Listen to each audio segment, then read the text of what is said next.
जाते हैं। ये भी क्लियर हमारा। अब कोई प्रॉब्लम हो इसमें तो आप बताइए, अब तक जो पढ़ा है कोई समस्या है? आई नहीं समझ में बात? अब आगे चलते हैं, धात्विक लक्षण। क्या नेक्स्ट हमारा टॉपिक है इसमें पॉइंट, धात्विक लक्षण। इसको क्या कहते हैं? इसको कहते हैं मेटेलिक प्रॉपर्टीज।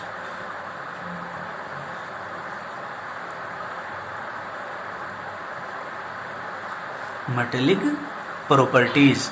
अब मेटेलिक प्रॉपर्टीज में क्या पढ़ेंगे बेटा? ध्यान से देखना, किस किस की पढ़नी है। फिर वही बात आ जाती है कि हमारे तत्व कौन कौन से हैं इसमें, ऑक्सीजन, सल्फर, सिलीनियम, फिर टेलुरियम और पोलोनियम। याद भी हो गए होंगे अब तो सारे, अब तो उंगलियों पर रट जाते हैं इतनी देर में। तो हम क्या कहते हैं कि जो ऑक्सीजन है हमारा, ऑक्सीजन हमारा अधातु है। कैसा है? अधातु। ये टेबल में ऊपर की तरफ है सबसे, इससे नीचे की तरफ आए फिर क्या हुआ? फिर अधातु। ठीक है ना? देखिए टेबल में जब आप पढ़ते हो किसी भी टेबल में तो क्या कहते हैं कि भाई सबसे ऊपर ऑक्सीजन, उससे नीचे सल्फर, उससे नीचे सिलीनियम, उससे नीचे क्या है? टेलुरियम, और उससे नीचे क्या है? पोलोनियम। तो जो ये हैं ये तो अधातु हैं। कौन कौन? Oxygen, sulphur. फिर नीचे की ओर चले, यहाँ पर चलते हैं। ये क्या है? ये वाला और ये वाला, ये क्या है? ये दुर्बल अधातु हैं। कैसे हैं? दुर्बल अधातु हैं। ठीक है नहीं? और जो ये पोलोनियम है ये धातु है। ये कैसा है? धातु। क्या है ये? धातु। और धातु भी कैसा? Radio active. कैसा धातु है? रेडियो एक्टिव है। तो मतलब हमने क्या कहा? हमने ये कहा कि पीरियोडिक टेबल में जो ऊपर से नीचे आते हैं, ठीक है ना, ये वर्ग होता है, वर्गों में ही तो आते हैं हम ऊपर से नीचे। तो यहाँ ऑक्सीजन, यहाँ सल्फर, यहाँ सिलेनियम, यहाँ क्या? टेलुरियम, यहाँ क्या? पोलोनियम। तो ऊपर से नीचे आने पर क्या हुआ? अधात्विक लक्षण घटा, धात्विक लक्षण बढ़ा। तो हम क्या कहेंगे? अधात्विक लक्षण क्या होता है? घटता है। और धात्विक लक्षण क्या होता है? बढ़ता है। बताइए इतनी बात समझ में आई क्या? कोई दिक्कत तो नहीं है भाई? अब यदि बात करें हम किसकी? भाई आवर्तों की। यहीं कहीं आवर्त में बात करते हैं, लेकिन आवर्तों का हमें कोई मतलब नहीं है इसमें, क्योंकि हम एक वर्ग को पढ़ रहे हैं। किसको पढ़ रहे हैं? वर्ग को। ठीक है नहीं? और अगर धात्विक गुण को हम आवर्तों में इसी के आवर्तों में किसी के भी पढ़ेंगे, आवर्तों में ये आवर्त ऐसे होते हैं। ठीक है? आवर्तों में क्या होता है भाई? आवर्तों में जो अधात्विक लक्षण है वो अधात्विक लक्षण क्या होगा बेटे? बढ़ता है और धात्विक लक्षण घटता है। बस इसके अपोजिट हो जाएगा। क्लियर होगी बात?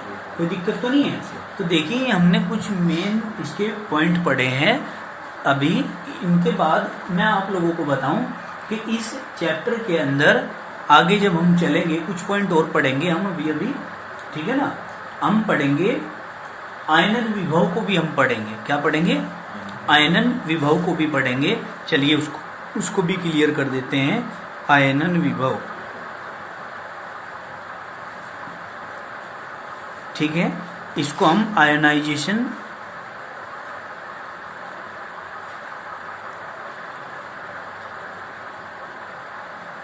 पोटेंशियल या आयनाइजेशन एनर्जी भी कह देते हैं। ठीक है ना? अब देखिए हमने कहा कि आयनन विभव को ऑक्सीजन परिवार से जोड़ दो। ये पढ़ते हैं हम वर्गों में, पिछले साल भी पढ़ा था हमने, लास्ट ईयर क्या पढ़ा था कि जब किसी वर्ग में ऊपर से नीचे जाते हैं, ठीक है ना, तो क्या होता है बेटे, जब किसी वर्ग में ऊपर से नीचे जाते हैं तो परमाणु की कक्षाओं की संख्या बढ़ती चली जाती है, जिसके कारण परमाणु का आकार भी बढ़ जाता है। परमाणु का आकार बढ़ जाता है तो प्रभावी नाभिक के आवेश का मान कम हो जाता है, और कम हो जाता है तो इलेक्ट्रॉन आसानी से निकल जाता है। तो मतलब ऊपर से नीचे आने पर क्या होता है, ऊपर से नीचे आने पर आयनन विभव घटता है, घटता है, ठीक है। क्यों? क्योंकि ऊपर से नीचे आ गए, प्रभावी नाभिक के आवेश का मान कम हो गया। मतलब ये जो एटम है, इस एटम का जो नाभिक का जो पावर है बाह्यतम कोश के इलेक्ट्रॉनों पर, ये घट गई, इसकी पावर यहाँ इलेक्ट्रॉन पर घट गई, तो ये इलेक्ट्रॉन यहाँ से क्या हो जाएगा, आसानी से निकल जाएगा, कम एनर्जी देनी पड़ेगी। और ये जो एनर्जी होती है ना, ये जो हम दे रहे हैं एनर्जी, ये कम दे रहे हैं, तो ये एनर्जी जो दे रहे हैं यही आयनन विभव है। तो जब ये कम दी जा रही तो मतलब घट गई। समझ में नहीं आई बात? तो अब हमने कहा अगर यही बात हम वर्गों के अलावा आवर्तों में करें, किस में करें भाई, आवर्तों में, कि आवर्तों में आयनन विभव का क्या प्रभाव पड़ता है, तो आप क्या कहेंगे कि आवर्तों में जब हम यहाँ से आगे की ओर चलते हैं, किसी भी आवर्त में आगे की ओर चलते हैं, तो कोषों की संख्या समान रहती है। क्या रहती है भाई, मैं छोटी छोटी सी बातें लिख दूं यहाँ पर, कोषों की संख्या समान रहेगी, कोषों की संख्या समान रहेगी, ठीक है ना, और इलेक्ट्रॉनों की संख्या बढ़ेगी, इलेक्ट्रॉनों की संख्या बढ़ेगी तो प्रभावी नाभिकीय आवेश बढ़ेगा, और जब प्रभावी नाभिकीय आवेश बढ़ेगा तो देने वाली ऊर्जा, इलेक्ट्रॉन को निकालने के लिए दी जाने वाली ऊर्जा का मान ज्यादा हो जाएगा। तो मतलब आवर्तों में आगे की ओर चलने पर आयनन विभव का मान क्या होता है, बढ़ता है। क्लियर होगी बेटे बात? और आयनन विभव का मान वर्गों में क्या होता है, वर्गों में ऊपर से नीचे आने पर क्या होता है, घटता है। बताओ जरा, इतनी बात समझ में आई है क्या? कोई दिक्कत तो नहीं है? अब हम नेक्स्ट टॉपिक अपने पढ़ेंगे। अभी उससे पहले मैं थोड़ा सा तुम्हें समझा दूं कि इस चैप्टर के अंदर, ये जो आप चैप्टर पढ़ रहे हो, इस चैप्टर में देखिए ऑक्सीजन है और सल्फर है, और इन्हीं के ही कंपाउंड भी हैं। तो ऑक्सीजन के कंपाउंड हम पढ़ेंगे, ऑक्सीजन के, सल्फर के, समझ गए। ऑक्सीजन के कंपाउंड है इसमें कौन कौन से, एक तो O2 भी है, डाइऑक्सीजन, इसको पढ़ेंगे। एक आपका O3 मतलब ओजोन, एक तो क्या है डाई ऑक्सीजन है, इसको पढ़ेंगे। एक आपका ओजोन है, इसको पढ़ेंगे, यानी कि पहले इसको पढ़ेंगे फिर इसको पढ़ेंगे। इसको बनाने की भी विधियां हैं, ठीक है। ओजोन बनाने की ब्राडी का ओजोनाइजर, सीमेंस का ओजोनाइजर, ठीक है ना, इनको पढ़ेंगे। फिर इनको शोधन करने की भी कुछ विधियां हैं, उनको पढ़ेंगे, समझ गए। और सल्फर में क्या क्या है, सल्फर का आपका एक तो आता है आपका SO2 सल्फर डाइऑक्साइड, जो कि हमारा तीसरे नंबर का है। फिर आता है हमारा H2SO4, H2SO4 मतलब सल्फ्यूरिक अम्ल, इसको बनाने की विधियां पढ़ेंगे। इसको बनाने की भी दो विधियां हैं, फर्स्ट एंड सेकंड। एक क्या है, एक है शीश कक्ष विधि, और दूसरी क्या है संपर्क कक्ष विधि, ठीक है बेटे।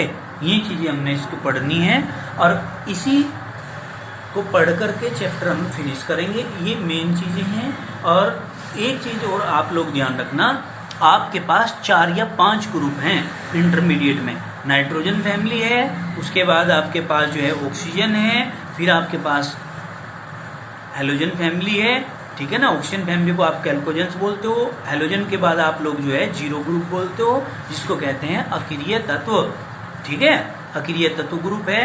फिर आपके पास जो है F ब्लॉक के तत्व हैं, ये आप लोगों के पास हैं और इनमें से आपको बोर्ड एग्जाम में ये जो क्वेश्चन हम पढ़ रहे हैं इस टाइप का किसी भी ग्रुप का मिल सकता है। सबकी थ्योरी एक समान है, अगर ये चीजें समझ ली तो सब में इसी तरीके से थोड़ा थोड़ा सा चेंज होता है, ठीक है ना, लगभग सेम रहते हैं, कोई दिक्कत तो नहीं है। अब हम अपने टॉपिक पर लोड कराते हैं, नोट्स के द्वारा आप लोगों को आगे थोड़ा सा समझाते हैं। एक टॉपिक आपका आता है क्या, अब थोड़ा तीव्र तरह से चलेंगे, ये मेन चीजें जो हैं ये आपने बताई दी हैं। जितने टॉपिक आप लोग को बताए अभी तक समझाए, अगर आप इतने भी कर लेते हैं तो कम से कम आपको 3 नंबर का क्वेश्चन है तो 3 नंबर, 4 नंबर का है तो 4 नंबर, जितने का भी होगा उतने नंबर आपको मिल जाएंगे। अब इसके बाद हम अपने टॉपिक पर लोड करके आते हैं। हमारा टॉपिक है विद्युत ऋणात्मकता। अब इसके बाद विद्युत ऋणात्मकता में हम क्या पढ़ेंगे, विद्युत ऋणात्मकता होती क्या है। सबसे पहले हमें इस चीज का पता होना चाहिए। विद्युत ऋणात्मकता होती है किसी भी परमाणु के द्वारा इलेक्ट्रॉन को अपनी ओर आकर्षित करने की अक्षमता, ठीक है ना। अब देखिए, आवर्त सारणी में ऑक्सीजन से पोलोनियम की ओर चलने पर विद्युत ऋणात्मकता क्रम से घटती जाती है। अब आपने कहा कि ये जो अक्षमता है ये क्रम के अनुसार घटती जाती है। कैसे घटती जाती है, क्यों घटती है, क्योंकि देखो भाई, आपने कहा विद्युत ऋणात्मकता क्या है, इलेक्ट्रॉन को कैचिंग करने की पावर, इलेक्ट्रॉन को खींचने की पावर, इसी को तो बोलते हैं, कोई प्रॉब्लम तो नहीं है। अब देखो, ऑक्सीजन, सल्फर, सेलेनियम, टेलुरियम और फिर पोलोनियम, जब हम ऊपर से नीचे की ओर चल रहे हैं किसी भी सीरीज में तो क्या हो रहा है, परमाणु का आकार तो बहुत बढ़ गया होगा। यहाँ तक आते आते कक्षाओं की संख्या लगभग 6 या 7 रही होगी, समझ रहे हैं ना, कक्षाओं की संख्या लगभग 6 या 7 रही होगी, और 6 या 7 रही होगी तो एटम का साइज जो है वो काफी एक्सपेंड हो गया होगा, बढ़ गया होगा, ठीक है ना।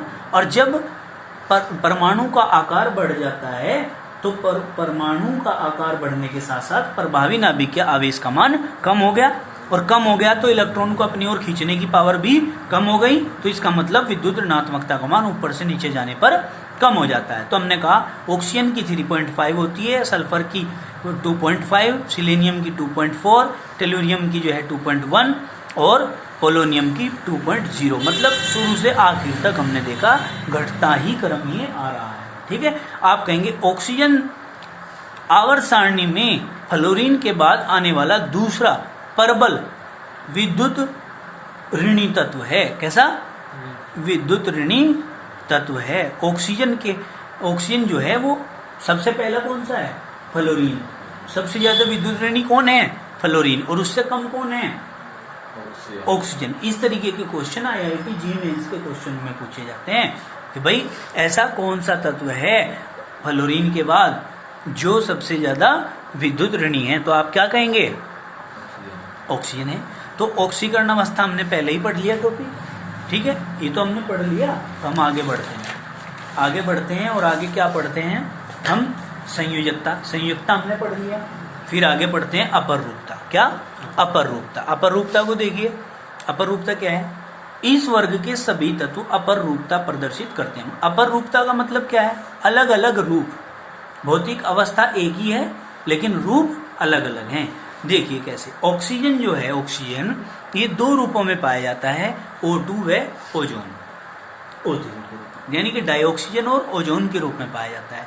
सल्फर जो है ये रोम्बिक मोनोक्लिनिक स्ट्रक्चर प्रदर्शित करता है। सिलेनियम जो है वो धात्विक भूरा और अधात्विक लाल रंग प्रदर्शित करता है, ठीक है, अलग अलग तरीके का हो गया।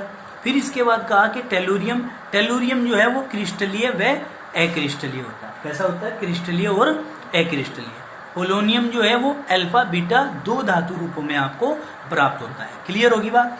अब बात करते हैं श्रृंखलाकरण की। किसकी, श्रृंखलाकरण की। श्रृंखलाकरण मतलब चेन बनाना।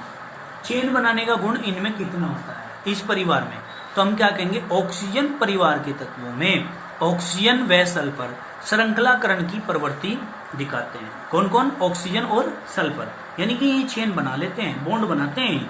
श्रृंखलाकरण की प्रवृत्ति सल्फर में सबसे अधिक व ऑक्सीजन में उससे कम होती है। सल्फर S8 तक कंपाउंड बना सकता है, S8 तक। कितने, हाँ, अब हम कहेंगे बंद और बंद ऊर्जा किलोग्राम प्रति मोल में। ऑक्सीजन के बीच में 35 किलोग्राम प्रति मोल और सल्फर में 54 किलोग्राम प्रति मोल। एनर्जी की आवश्यकता होती है, मतलब सल्फर के अंदर सबसे ज्यादा श्रृंखलाकरण का गुण होता है। ठीक है, नोट डाल के देखो क्या कहा समझाने के लिए आप लोगों को कि ऑक्सीजन परमाणु परस्पर एकल तथा युग्म बंध बनाने में सक्षम होता है। क्या होता है? युग्म बंध बनाने में सक्षम होता है। कौन कौन कौन? ऑक्सीजन परमाणु एकल बॉन्ड तथा युग्म बंध बनाने में, मतलब डबल बॉन्ड बनाने में सक्षम होता है। वहीं सल्फर परस्पर केवल एकल बंध बनाता है। ठीक है, सल्फर क्या करता है? एकल बंध बनाता है। परंतु कार्बन के साथ, अगर कार्बन की बात करें तो ऑक्सीजन, सल्फर और सिलेनियम युग्म बंध बनाते हैं। देखिए, ऑक्सीजन के साथ, कार्बन के साथ ऑक्सीजन ने डबल बॉन्ड बना रखा है, युग्म बंध बना हुआ है, अस्थाई है। कार्बन के साथ सल्फर भी युग्म बंध बनाता है, अस्थाई। कार्बन के साथ यदि सिलेनियम युग्म बंध बनाता है तो वो बंध अस्थाई होता है। कैसा होता है? अस्थाई। क्लियर होगी बात? लो, इसको एक बार और समझ लो। कार्बन के साथ ऑक्सीजन ने युग्म बंध बनाया, अस्थाई यौगिक बनाया। कार्बन के साथ सल्फर ने युग्म बंध बनाया, अस्थाई है। कार्बन के साथ सिलेनियम ने युग्म बंध बनाया, अस्थाई। क्लियर? अब बात करते हैं क्रियाशीलता की। किसकी? क्रियाशीलता की। देखिए, क्रियाशीलता में हम क्या कहेंगे? इस परिवार के सदस्यों की क्रियाशीलता वर्ग में नीचे की तरफ जाने पर घटती है। जैसे जैसे वर्ग में ऊपर से नीचे की ओर जाते हैं तो क्रियाशीलता घटती है। ठीक है जी, क्रियाशीलता क्या होती जाती है? घटती जाती है। क्यों घटती जाती है? क्योंकि साइज बड़ा हो जाता है। आप लोग समझ सकते हैं, दैनिक जीवन में भी इस बात को जोड़ सकते हैं। अगर किसी व्यक्ति का साइज हद से ज्यादा बड़ा हो जाए तो वो क्रियाशील रहेगा या अक्रियाशील? बताओ। मोटा आदमी, खूब मोटा आदमी, हद से ज्यादा मोटा आदमी, हमारे जैसा नहीं, हमारे पे बात मत लो, हमारे से मोटा आदमी, बहुत मोटा आदमी यदि हो जाए तो उसकी क्रियाशीलता कम होगी या ज्यादा होगी? कम हो जाएगी क्रियाशीलता, है ना? पूछते हैं क्रियाशीलता बहुत ज्यादा हो जाएगी या कम हो जाएगी? कम हो जाएगी। तो वही बात यहाँ पर तत्वों के साथ में लागू होती है कि अगर परिवार के तत्वों की हम बात करें तो सदस्य जैसे जैसे हम नीचे की ओर जाएंगे क्रियाशीलता घटती चली जाएगी। क्लियर हो गया? अब आगे चलते हैं, हाइड्राइड की बात करते हैं। ठीक है, हाइड्राइड की बात कैसे भाई? इस वर्ग के सभी तत्व MH2 सूत्र के वाष्पशील हाइड्राइड बनाते हैं। MH2, M की जगह हम क्या लिख सकते हैं भाई? ऑक्सीजन ले सकते हैं, सल्फर ले सकते हैं, सिलेनियम ले सकते हैं, टेलुरियम ले सकते हैं, पोलोनियम ले सकते हैं, है ना? देखो, M oxygen, sulphur, selenium, tellurium, polonium. अगर H2 के साथ ऑक्सीजन को ले लिया तो H2O बनेगा, जो कि द्रव है, रंगहीन, गंधहीन है। H2 को सल्फर के साथ ले लिया, H2S बनेगा। H2 को SE के साथ लेंगे तो H2SE, ऐसे ही H2TE और ऐसे ही H2PO। ये सारे के सारे जो हैं, ये सारे के सारे विषैली गैस बनाते हैं जो कि रंगहीन होती है, मतलब इसका कोई रंग नहीं होता। हमने कहा इस वर्ग में ऑक्सीजन तत्व का हाइड्राइड H2O है। क्या है? H2O। इसको सब जानते हैं, H2O को सब जाने, ठीक है ना? जन्म से लेकर मृत्यु तक इसकी आवश्यकता पड़ती है, समझ गए? जब कभी सांस रुकने की स्थिति होती है ना तो इसी की आवश्यकता पड़े सबसे पहले, H2O की। ठीक है ना? पता तो नहीं आपको H2O क्या होता है? क्या होता है? जल होता है, जो कि रंगहीन गंधहीन द्रव है। कैसा है? रंगीन गंधहीन द्रव है। मैं तो आप लोगों से ऐसे ही पूछ रहा हूँ, नहीं, ठीक है ना, कि पता भी या नहीं। कुछ विद्यार्थी होते हैं ऐसे जिन्हें पता ही नहीं वास्तविकता में कि H2O होता क्या है, ठीक है भाई? लेकिन आप लोगों को तो पता, शाबाशी की बात है। जबकि दूसरे हाइड्राइड रंगहीन व विषैली गैस है। जितने भी दूसरे हाइड्राइड हैं वे सारे के सारे क्या हैं? रंगहीन और कैसे? विषैली गैस है। क्लियर होगी बात? ऑक्साइड टॉपिक हम कल पढ़ेंगे, ठीक है? आज के लिए इतना ही काफी। धन्यवाद। चैनल को क्या करना है? क्या करना है? सब्सक्राइब करना है, लाइक करना है, शेयर करना है और बेल आइकन का जो बटन है उसको प्रेस करना है। धन्यवाद।